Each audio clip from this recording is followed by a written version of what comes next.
Salut tout le monde, j'espère que vous allez tous très bien. Aujourd'hui, petite récap, comme d'habitude, maintenant de la conférence de presse de Galtier pour le match demain entre Toulouse et le Paris Saint-Germain. Alors, il a parlé du turnover, il a parlé des 48 heures au niveau du mercato, il a parlé du forfait de Kipembe, il a parlé de Paredes et de son départ, d'Ekitike et le duo Marco-Vitinha. Donc, on va parler de tout ça, tout simplement, les gars. Alors, le turnover, il a dit tout simplement que ça ne débutera pas forcément gravement face à Toulouse. Il y aura des petits changements, mais il a dit que pour le moment, il y a quand même encore assez de fraîcheur, que pour l'instant, il préfère laisser une équipe type, malgré quelques petits changements qu'il va effectuer contre Toulouse. Le turnover arrivera à fur et à mesure du temps, vu qu'on va jouer, les gars, tous les 3 jours, et c'est un peu normal. Il a parlé du mercato, on lui a demandé si le mercato était fini au niveau des départs, des arrivées. Il a dit bien évidemment que non, que Fabien Ruiz devrait arriver officiellement très prochainement, que ce soit dans les prochaines heures aujourd'hui ou demain. Il a dit que bon, il préfère pas dire que c'est officiel parce que jusqu'au dernier moment, il peut avoir un petit couac et il a raison de pas effectuer, de dire que c'est officiel alors que ça ne l'est pas parce qu'après c'est lui qui va se manger les trucs dans la gueule. Au niveau du forfait de Kipembe, on lui a demandé si Diallo était le remplaçant poste pour poste au niveau de Kipembe. Il a dit que Diallo était dans le groupe, qu'il allait sûrement jouer et que surtout, il pouvait aussi effectuer un départ. Pour l'instant, il a dit qu'il était très professionnel, il n'était pas dans les indésirables, mais que Diallo discute avec plusieurs clubs pour un futur départ, peut-être. Donc ça veut dire que sûrement qu'on va recruter normalement un défenseur central. Et c'est là que j'en viens à Skriniar. Oui, Skriniar, les gars, parce que Skriniar, on lui a quand même dit, Skriniar, c'est mort. Et Galtier a répondu avec le sourire, merci, au revoir. Au début, merci, au revoir. Et après, il a dit, même s'il respectait la position de l'Inter, comme quoi qu'ils avaient dit que c'était, il a dit que rien n'est fait encore une fois, que tout était possible.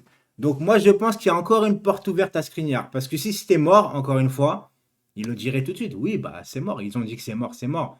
Je pense que tu vois, il a fait la petite moue, il a fait comme ça, il a fait merci, au revoir. Après, il a commencé à dire bon, rien n'est fait, tout ça. Donc, ça veut dire qu'ils ont quand même en tête Skriniar. Et ça serait une très bonne nouvelle pour le Paris Saint-Germain d'avoir quand même tout de même, pour moi, Skriniar. Au niveau de Paredes, il a dit qu'il n'était pas dans le groupe, les gars. Que pour lui-même, déjà, il avait la tête ailleurs. Que pour Galtier, le fait qu'il pense à un départ Paredes, sûrement à la Juventus, eh ben, c'est normal pour lui de ne pas le prendre dans le groupe. Déjà, d'une, parce qu'il a la tête ailleurs.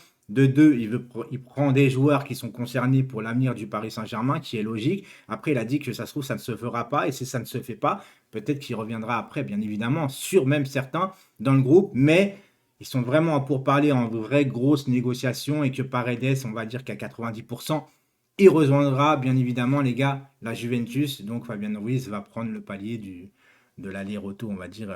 Ekitike. Alors Ekitike qui dit que c'est très bien pour lui, qu'il veut prouver que c'est bon signe, qu'il soit un peu pas agacé, mais qu'il a des fourmis dans les jambes.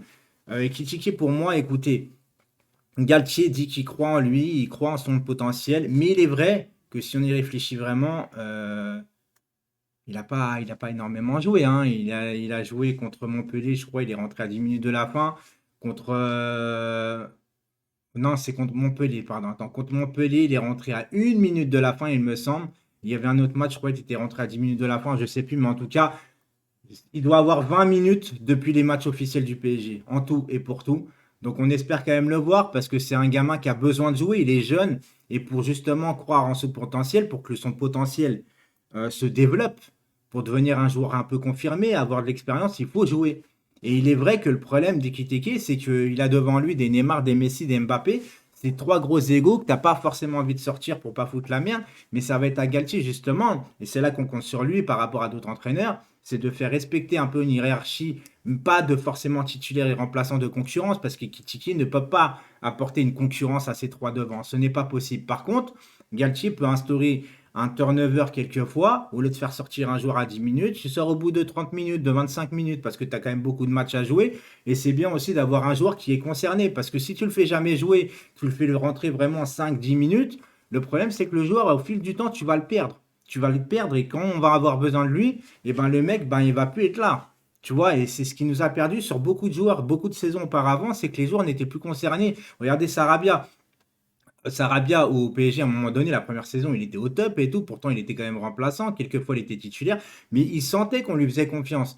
Et à un moment donné, la saison d'après, bah, le problème, c'est que Sarabia, tu le faisais des fois pas jouer pendant 2, 3, 4 matchs. tu le faisais rentrer le quatrième match ou le cinquième, tu le faisais rentrer quoi, un quart d'heure, 10 minutes, le mec, il avait plus envie de jouer. Et en fait, finalement, tu l'as perdu. Il a fallu le prêter et qu'il se retrouve à un goût de plaisir pour jouer au football quand il revient pour retrouver un peu son niveau. Et là, c'est pareil, Sarabia, il va falloir le faire jouer un peu plus souvent aussi parce que, encore une fois, je le répète, tu as ton équipe type, c'est très bien par rapport à d'autres entraîneurs qui faisaient des changements tout le temps, tous les matchs. Et au niveau des automatismes, c'est pas bon pour moi. Tu dois avoir quand même une hiérarchie, une équipe type et des joueurs peut-être qui peuvent pousser à la concurrence, mais pas faire des changements tout le temps. Mais par contre, il faut vraiment concerner quand même tout le monde. C'est un équilibre à trouver au niveau des remplaçants, des titulaires, de la concurrence. Ceux qui ne le sont pas, il faut vraiment avoir un discours clair, net, précis avec les joueurs pour qu'ils sachent où ils en sont.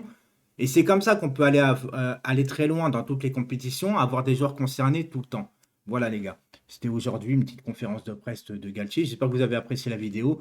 Et si vous avez apprécié, vous savez ce qu'il vous reste à faire. En tout cas, on se retrouve aussi ce soir pour la vidéo du J-1 pour Toulouse. Et surtout, le live à 20 h les gars, sur Twitch. Voilà, pour le J-1 en live. On est d'accord. À tout à l'heure.